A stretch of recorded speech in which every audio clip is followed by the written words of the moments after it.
All right, welcome back from that commercial break. And this morning, let's look at the stories that made the headlines here on the Breakfast Show. My name is still Bernard. I said I will be here to give you the report. You know, they have been back and forth between the Minister of the Federal Capital Territory, Nyesom, Wike, and Peter Obi. And you really know that a lot when you see politicians are speaking. So we'll be dissecting, analyzing the issue so that you can be well informed, especially when you ask, where is Peter Obi, you would say, after he's leaving the People's Democratic Party and subsequently going to join Labour? And you begin to ask yourself, did Labour Party make an impact? Yes, over 6 million votes, you would say, and subsequently leaving the election, we are of the view also, according to Abamoro, that they have been speaking to Peter Obi, looking at the impact of his candidacy in Labour Party. Then you begin to know that it looks as if he is an asset.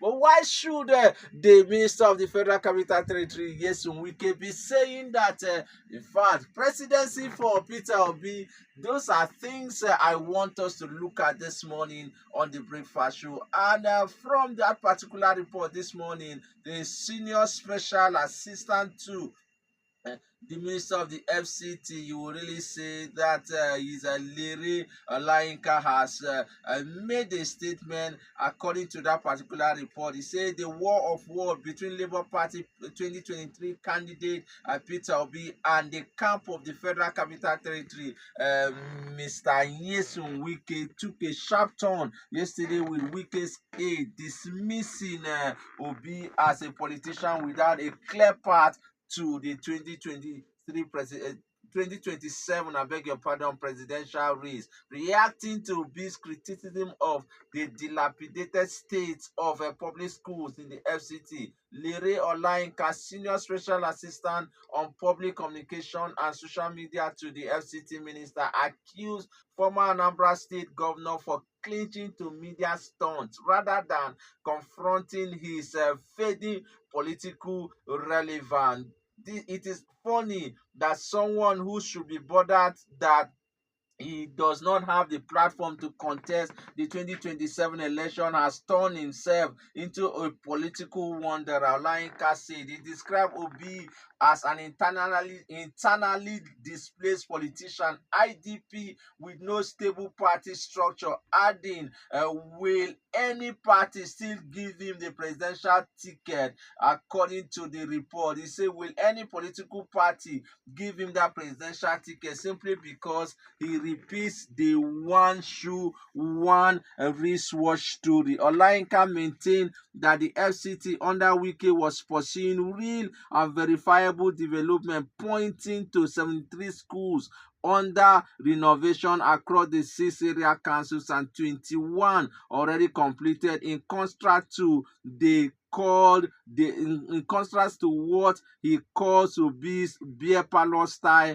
of governance in Anambra State. What is happening when you look at these issues, and at the end of the day, you just find out that Peter Obi and the Minister of the FCT, they were friends. They used to be friends. They were in the same political party, and subsequently, we are now seeing, looks as if everybody is going apart politically. And so when you look at those issues, you might be asking that this same will be, don't be surprised if he decides to come back to the People's Democratic Party. What will the likes of the special advisor SA media to the FCT Minister Lere Olayinka will be saying? Will we say in future that it is politics? Will we say sometimes there can be conflict and disagreement, but now we are brethren? Because looking at Obi, for example, the impact he has created, at least the Minister of the FCT will really say, has not officially come out to say he wants to run for the president either in 2027 or in 2031. But we have seen Obi former two-term governor, and subsequently coming out to become a running mate to Atiku Abubakar before he left the People's Democratic Party to come to the platform of the Labour Party. Is this war of word, or you really think is Peter Obi not really saying the truth by saying some of those schools in the Federal Capital Territory? But also the minister should also understand that we have seen the primary school teachers that have gone on strike, and personally I did that story trying to have a meeting with what do I call it, the honorable chairman of AMAC, Abuja Municipal Area Council, Mekalagu. In fact, he didn't give me that opportunity. But when we look at some schools in the Federal Capital Territory, I will tell you, not one. I have seen those schools there. And sometimes you begin to ask yourself, even if the primary schools, you just assume that why will they go on strike? How much is their salary? These are the things that people should ask questions. And if we really want to make Nigerian great continuously, must I still be going on strike? For example, must the primary school be going on strike? It took the likes of very dark man to one of those periods a few months ago to come out and show displeasure about the primary school strike in the Federal Capital Territory. So was Peter Obi saying lie, or you just assume it is a political gimmick? But subsequently, you know how it is that when people also are not really doing well, we are expected to ask questions, and maybe that is why Lere Olayinka seems to be saying that Peter Obi,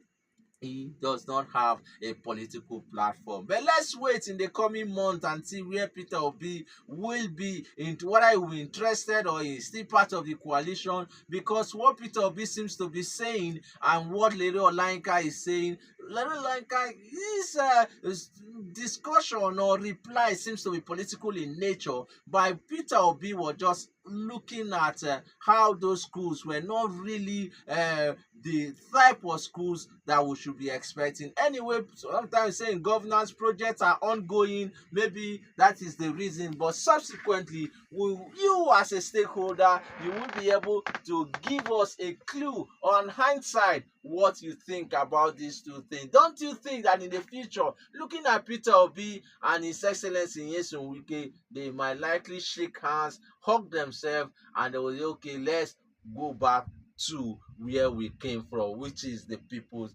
Democratic Party. Why I say so? Because it looks as if some people say Nyesom Wike, even if he's working for the president, is not a committed member of the PDP, looking at how those issues are happening. But we just know that in the coming days or weeks, the best will be yet to come when it has to do with some of this story. When I come back from this break, I will be able to look at another story. Stick around.